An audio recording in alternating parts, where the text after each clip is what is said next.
তো বন্ধুরা, তোমরা সবাই কেমন আছো? আশা করি সব ভালো আছো।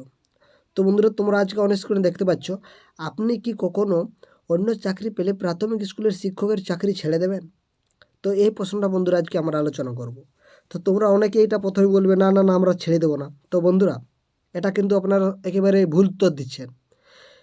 বুঝতে পারছি, একেবারে ভুল উত্তর দিচ্ছেন। তো কেন এটা ভুল উত্তর দিচ্ছ, তাহলে এই ভিডিওটা দেখো, তাহলে আপনারা বুঝে যাবে যে আমরা কোথায় ভুল বলছি এবং কোথায় কি বলতে হবে, সেটা অবশ্যই আপনারা জেনে যাবেন।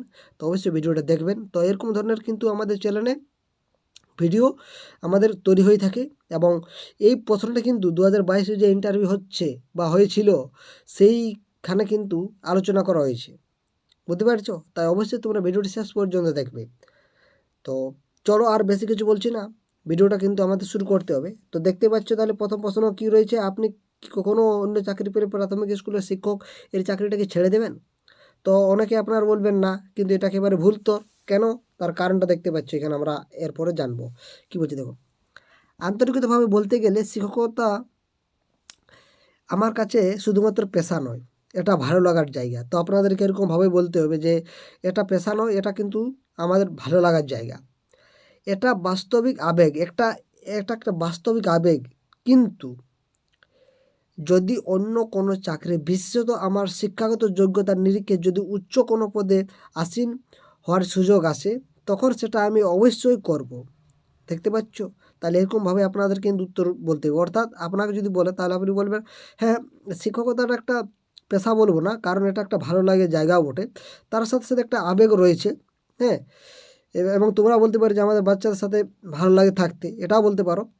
কিন্তু যদি আমার এই শিক্ষাগত যে যোগ্যতা রয়েছে তার নিরিখে যদি কোনো একটা উচ্চ পদে পাই, তাহলে সেটা আমি অবশ্যই করব। বুঝতে পারছো? অবশ্যই করব।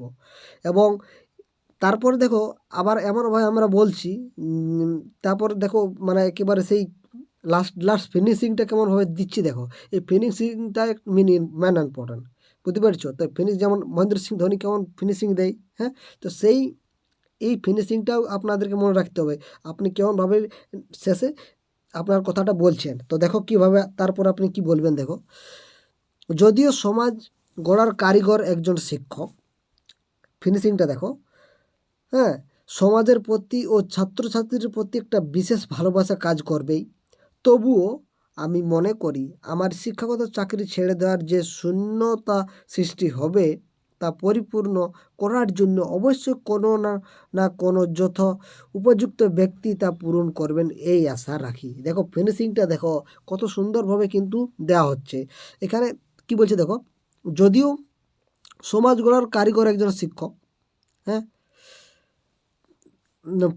তাহলে এই সমাজ গড়ার কারিগর একজন শিক্ষক, সমাজের প্রতি ছাত্রছাত্রীদের প্রতি একটা বিশেষ ভালোবাসা থাকবেই। হ্যাঁ, এটা বাস্তব জিনিস। তবুও আমি মনে করি আমার যে শিক্ষাগত চাকরিটা ছেড়ে দেওয়ার যে যে আমি যে যে পদটা ছেড়ে দেব, সেই জায়গাটা অবশ্যই পূরণ হবে। হ্যাঁ, তো একজন উপযুক্ত ব্যক্তি দ্বারা, এটা আমি আশা রাখি। দেখতে পাচ্ছ কেমনভাবে লাস্ট ফিনিশিংটা দেওয়া হয়েছে, একদম একেবারে বলতে পারো মহেন্দ্র সিং ধোনির মতন কিন্তু ফিনিশিংটা দেওয়া হয়েছে। তো এরকম ধরনের কিন্তু আমাদের প্রশ্ন আলোচনা করা হচ্ছে বন্ধুরা। যদি তোমরা আমাদের চ্যানেলে একজন নতুন ভিউয়ার হয়ে থাকো, তাহলে অবশ্যই তোমরা জানো আমাদের চ্যানেলে কি চলছে। তো আজকে আমরা এই প্রশ্নটাও আলোচনা করে নেব এর সাথে সাথে, এটা খুবই ইম্পর্ট্যান্ট। তো দেখো কি রয়েছে, একজন শিক্ষক বা শিক্ষিকার প্রধান কর্তব্যটা কি হবে? তো দেখো, অবশ্যই আপনাদের তাদের শিক্ষার্থীদের মধ্যে একটা মনোভাব তৈরি করা হবে, ভালো মনোভাব, তো সেটা তো হবেই, কিন্তু আপনি কি বললে যেটা একেবারে সঠিক হবে সেইটা দেখো। তাহলে একজন শিক্ষকের প্রধান কাজ হলো শিক্ষার্থীদের মধ্যে মূল্যবোধ গড়ে তোলা এবং তাদের সার্বিক উন্নয়নে সাহায্য করে সামাজিক উপযোগী করে তোলা। অর্থাৎ কী হবে, একজন শিক্ষক বা শিক্ষিকার প্রধান কাজটা কি হচ্ছে, শিক্ষার্থীদের মধ্যে যে মূল্যবোধটা আছে সেই মূল্যবোধটা কিন্তু শিক্ষকরাই কিন্তু গড়ে তুলতে সাহায্য করে। তাহলে অবশ্যই শিক্ষার্থীদের মধ্যে একটা মূল্যবোধ গড়ে তুলবে এবং তাদের সার্বিক উন্নয়নে, অর্থাৎ সার্বিক উন্নয়ন বলতে তাদের সামাজিক বিকাশ বলতে পারো, দৈহিক বিকাশ বলতে পারো, মানসিক বিকাশ, নৈতিক বিকাশ, সব ধরনের বিকাশে তাদের কিন্তু সাহায্য করবে একজন শিক্ষক বা শিক্ষিকা। বুঝতে পারছো?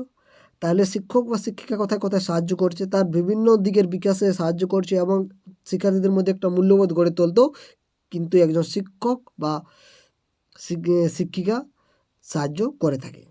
তো আশা করি আপনার এই দুটো প্রশ্ন খুব ভালোভাবে উত্তর পেয়েছেন। যদি আপনাদের যদি কোথাও বুঝতে অসুবিধা হয়ে থাকে অবশ্যই কমেন্ট করতে পারো।